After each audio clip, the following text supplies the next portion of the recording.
একটা দেশের মধ্যে আইন ব্যবস্থা কতটুকু জঘন্য খারাপ হলে যে মানুষ আইন নিজের হাতে তুলে নেয়, মানুষ আইন নিজের হাতে তুলে নিতে সাহস পায়। একটা দেশের আইন ব্যবস্থা কতটুকু খারাপ হলে এরকম কাজ করতে পারে জনগণ। এই দৃশ্যটা যদি আমার এই সোনার বাংলা দেশ না হইয়া অন্যান্য দেশ হইতো, ধরেন মালয়েশিয়া হইতো, 14 ঘন্টা 24 ঘন্টাও সময় লাগবে না, 24 ঘন্টাও সময় লাগবে না। 24 ঘন্টার ভিতরে এগুলারে ধইরা পিছন দিয়ে ডাইরেক্ট গরম ডিম ঢুকাইতো। ঠিক আছে,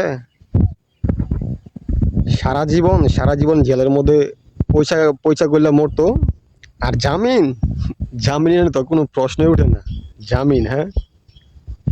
তো আমার সোনার বাংলাদেশের মধ্যেই এই ব্যবস্থা আছে বিদায়ী সবাই এত সাহস পায়, জনগণ এত সাহস পায় যে আইন নিজের হাতে তুলে নিতে। তো অসংখ্য ধন্যবাদ জানাই এই আইনের সাথে সম্পর্কিত সকল আইন বাহিনী কর্মকর্তাকে।